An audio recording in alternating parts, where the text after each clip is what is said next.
58 barangay health workers sa Labason ug Gutalak nakadawat na sa ilang 3,600 nga honorarium gikan sa kagamahanang probinsyal. Sa dugang detalye dawato nato si Lorivi Cabilin.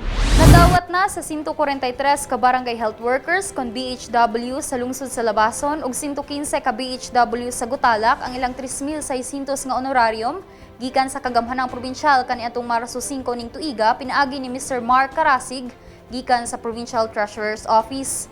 Gitambungan ni Nanay Belen Tang Uy ang narepresentar siyang kapikas nga si Governor Berto Uy ang hamubong mga programa nga gipahigayon. Siyang mensahe iyang gipaambit nga tinguha gayud ni Governor Uy ug sa probinsya nga mahatagan og pahalipay ang BHWs alang silang pagsakripisyo diha sa pagserbisyo sa ilang tagsa-tagsa ka barangay ilabi na karon sa COVID-19 pandemic. Hindi kay nagkakahit tao nga mangita niya doon. So ako ang nagpanin niya. Pero napaabot siya sa iyahang pinasing-kasing pagmahal sa inyong tanan. Kay iya na yung programa nga nahuna-hunaan last year pa. Ang supposed to be last year pa nilihatag. Pero surprise lang mo. Nakaroon na after kay agi sa COVID.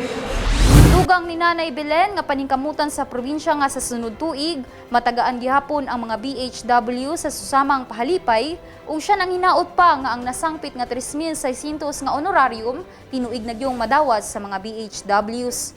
Hopefully, inuligong na next year na anapod. No? Malingkamot na po siya. O hopefully po, sa sunod, every year, na po siya. No? Hinganang magod ka importante ang mga barangay health workers sa iyaha. Iyang nilantaw ang inyong mga sakripisyo, volunteer, wala yung mga sweldo, pero walay gipilit na oras. Isa po sa orasan na amo, matawag sa servisyo.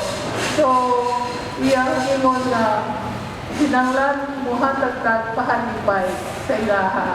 Gitapong usab sa maong mga kalihukan nga gipahigayon dito sa Barangay Imelda, Labason Gym ug sa Gutalak Gym sila Mayor Eddie Kimbo sa Labason, Mayor Onisimo Coma Jr. sa Gutalak ug Gutalak ABC President Eddie Justin Kimbo. Tauhan ning atong lalawigan sa Zamboanga del Norte aron ma-update kamo sa tinuod nga balita ning atong lalawigan. I-like ug i-follow lamang ninyo ang Facebook page sa Provincial Information Center Zamboanga del Norte ug i-share kining maong mga balita aron daghan sa atong mga katawhan makabalos kamaturan kung unsa na ang dagan ning atong katilingban. Mag-comment usab kamo aron among may balaan ang inyong mangmulo og opinyon. Sinana nga pagi, mapadayon ang kahapsay sa pagdumala o pagdala sa rinda ning atong pagamahanan.